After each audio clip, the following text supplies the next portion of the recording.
نماز میں شیطان کا اچکنا، یعنی نماز بیچ میں سے چھین کے لے جانا۔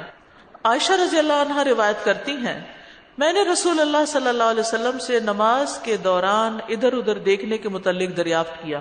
یعنی بعض لوگ جیسے نماز میں کھڑے ہوتے ہیں تو سجدے کی جگہ پر دیکھنے کی بجائے کبھی دائیں دیکھتے، کبھی بائیں، کبھی سامنے، کبھی آسمان کو۔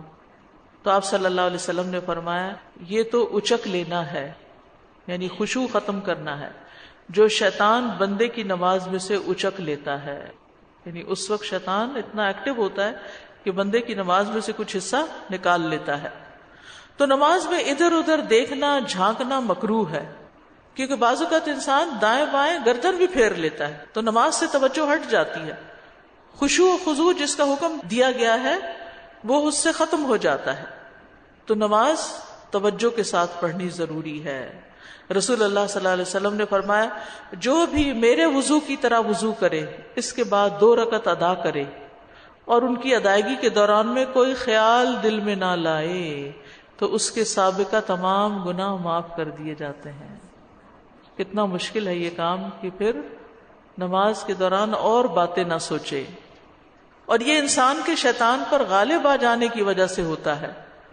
تو جو شخص اپنے شیطان اور اپنے نفس کے ساتھ جہاد کرتا ہے تو اس کے لیے جنت واجب ہو جاتی ہے۔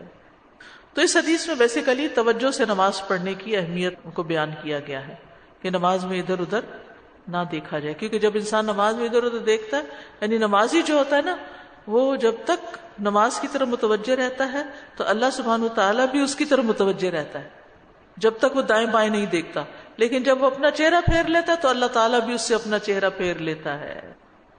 کتنی بڑی محرومی ہے کہ اگر انسان اپنا چہرہ پھیر لیتا ہے، ادھر ادھر دیکھنے میں مشغول ہو جاتا ہے تو اللہ تعالیٰ کی بھی توجہ اس سے ہٹ جاتی ہے۔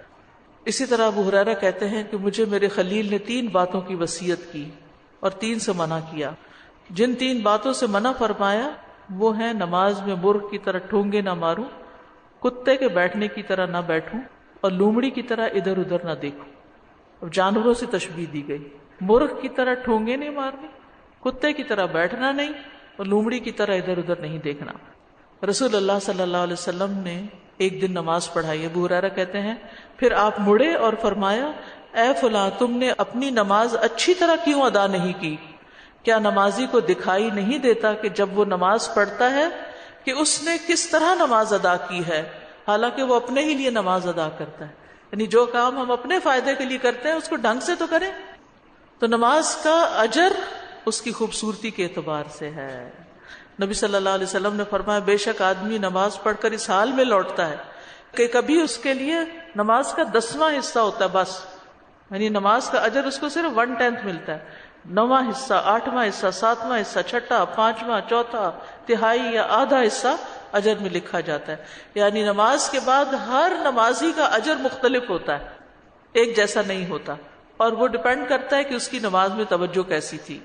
نمازی اپنے رب سے سرگوشی کرتا ہے، اس لیے عمدہ طریقے سے نماز پڑھنی چاہیے۔ نماز جو ہے وہ مناجات ہے، اور جو خشوع کرتا ہے اور توجہ سے پڑھتا ہے اس کے لیے اللہ کا وعدہ ہے قد افلح المؤمنون الذین هم فی صلاتهم خاشعون۔ لیکن شیطان حائل ہو کر خشوع ختم کرتا ہے، اور اس شیطان کا نام کیا ہے؟ خنزب۔ اور اگر بہت زیادہ وسوسے آ رہے ہیں نا تو بائیں طرف یہاں دل کی طرف 3 دفعہ تھتکار دینا چاہیے، اللہ کی پناہ مانگ کر، اعوذ باللہ پڑھ کر۔ شیطان وسوسوں میں الجھاتا ہے۔ پھر یہ کہ ادھر ادھر دیکھنا نہیں چاہیے، اور نماز میں جو چیزیں خلل ڈالیں ان کو ہٹا دینا چاہیے، چاہے جائے نماز ہو، چاہے کوئی ڈیکوریشن پیس ہو، چاہے کوئی شیشہ ہو، یا کوئی بھی چیز اگر آپ دیکھتے ہیں کہ آپ کی نماز میں خلل ڈال رہی ہے تو اس کو دور کر دیں۔ پوزیشنز ٹھیک ہونی چاہیے، نماز میں کھڑے ہونے کی پوزیشن ٹھیک ہونی چاہیے، ہاتھ باندھنے کی پوزیشن ٹھیک ہونی چاہیے، رکوع ٹھیک سے ہونا چاہیے، کیونکہ بہت سے لوگ رکوع ٹھیک نہیں کرتے۔ رکوع میں آپ کی جو کمر ہے اسٹریٹ ہونی چاہیے، کیونکہ بعض لوگ کمر ٹھیک کر لیتے ہیں، گردن جھکا دیتے ہیں، وہ بھی ٹھیک نہیں۔ تو جتنی آپ کی پوزیشن ٹھیک ہوگی اتنی ہی آپ کی نماز کا خشوع و خضوع بہتر ہوگا۔